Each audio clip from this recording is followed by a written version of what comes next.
Alfred Naro. Thank you, Mr Chair. Mr Chair, my colleague Paul Foster-Bell talked about part 2 being the meat and bones, and I heard Mr Penny Henry, is it not pork bones?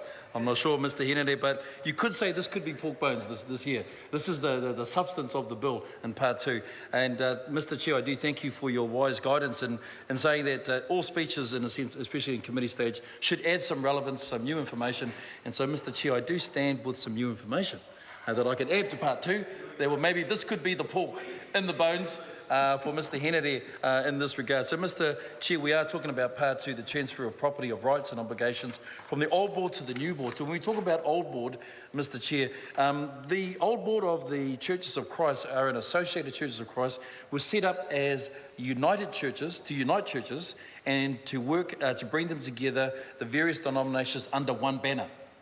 And that was the intent. So this is the sense of the old. They're an evangelical missions-based church, which is the reason why having all funds tied up in property runs counter for the reason. We talked about the flexibility of that, so that's the old sense of what they were. The laity-based tradition means that people in the pews take the lead in the service, so there's a lot of lay preachers that are actually the ones that deliver the services and preach the sermons, distribute the ordinances that are there, in other words, take communion for people as well. And each church is an individual being, and the collective is known as an association because the various congregations span the divide of the Christian expression from the Pentecostal to the conservative. And my colleague, Mr Mark Mitchell, talked about the 30 congregations. We won't name all 30 congregations. They could take up some time. But Mr Speaker, their history in New Zealand saw them seed many congregations, starting in Nelson, but extending to Invercargill and Whangarei. But here's a bit of information that many may know, again talking about part 2, the old into the new, is that the forebears of Minister Finlayson and also too the Honourable Annette King, and also the Deputy Speaker over here, the Honourable Chester Burrows, their forebears, their ancestors, their tupuna, were the founders of congregations in Richmond, Spring Grove, and Nelson, and this included the Reverend Roger Russ, who ministered in Dunedin, and Whanganui, and Onehunga, and Matamata, and Mr Cliff Russ, who was the minister in Newton, St Albans, in Christchurch, and in Oamaru.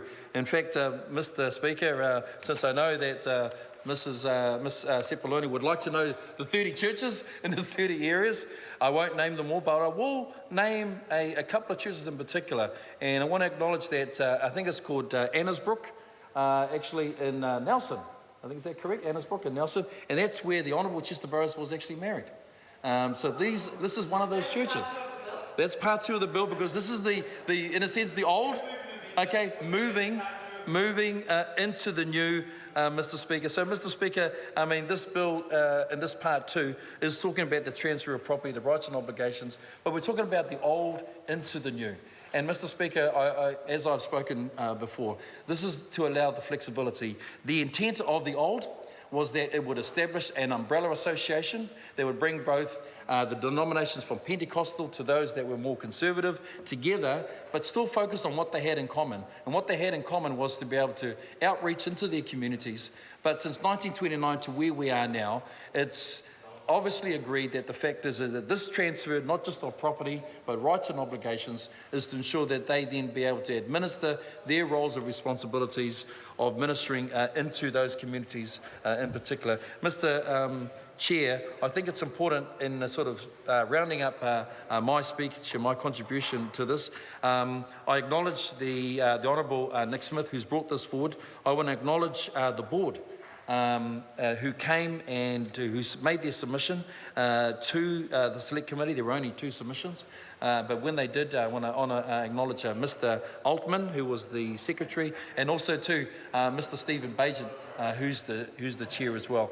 Mr Chair, I think that they will look forward to the eventual outcome and the royal assent, the gazetting of this bill, which will allow them to fulfil into perpetuity their stewardship of Christian ministry into those churches right throughout the whole of New Zealand. I want to acknowledge that in the area of West Auckland and Te Atatu, I have to acknowledge that there is one of those union churches that are there. In fact, they meet at the old Te Atatu Tennis Club, and they meet there for prayer and for services that are really important. So, Mr. Chair, I round off my speech and I acknowledge the role and responsibilities of the Government Admin Committee and thank you for their work.